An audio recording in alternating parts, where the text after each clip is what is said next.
నమస్తే, welcome to ఈహా TV. Visa లేదా passport లేకుండా ప్రపంచంలోని ప్రతి దేశానికి వెళ్ళగల వ్యక్తి ఎవరైనా ఉన్నారా? వీసా లేకుండా ప్రపంచంలో ఎక్కడికైనా ఎప్పుడైనా ప్రయాణించగల ఒక వ్యక్తి ఉన్నారు. ఏ దేశం అతన్ని ఆపదు. ఈ ప్రత్యేక హక్కు ప్రపంచంలోని ఒక వ్యక్తికి మాత్రమే ఉంది. అతను ప్రపంచంలోని అతి చిన్న దేశానికి అధిపతి, కేథలిక్ క్రైస్తవ నాయకుడు పోప్. పోప్ అత్యంత ప్రత్యేక హోదా కలిగిన వ్యక్తిగా పరిగణించబడతారు. పోప్ ఫ్రాన్సిస్ వీసా అవసరం లేని 50 కంటే ఎక్కువ దేశాలకు ప్రయాణించగలరు. ప్రపంచంలోని చాలా దేశాలలో పోప్కు సాధారణంగా వీసా అవసరం లేదు. వాటికన్ నగర అధిపతిగా అతను అంతర్జాతీయంగా గుర్తింపు పొందిన దౌత్యవేత్త. అతను తరచుగా దౌత్య పాస్పోర్ట్ లేదా ప్రత్యేక హోదాను కలిగి ఉంటారు.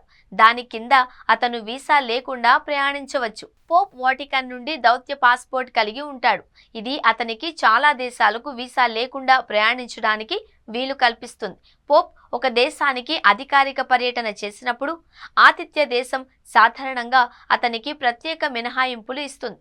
ప్రత్యేక భద్రత లేదా రాజకీయ కారణాల వల్ల కొన్ని దేశాలలో పర్యటిస్తే వీసా అవసరం, కానీ సాధారణంగా పోప్కు వీసాలు అవసరం లేదు.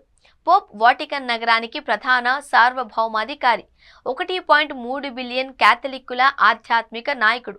అంతర్జాతీయ చట్టం ప్రకారం వాటికన్ పూర్తి సార్వభౌమాధికారాన్ని కలిగి ఉన్న మతపరమైన దౌత్య సంస్థ కాబట్టి అతని హోదా ఏ ఇతర రాజు లేదా దౌత్యవేత్త కంటే భిన్నంగా ఉంటుంది. పోప్ ఒక దేశాన్ని సందర్శించినప్పుడు అతనికి దేశ అతిథి హోదా ఇస్తారు.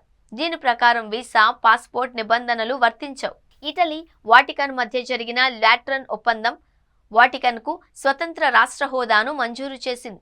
ఇది పోప్కు పూర్తి దౌత్యపరమైన రోగ నిరోధక శక్తిని అందిస్తుంది. వియన్నా కన్వెన్షన్ 1961 అంతర్జాతీయ ఒప్పందాల ప్రకారం పోప్ ప్రత్యేక హోదాను కూడా గుర్తిస్తుంది.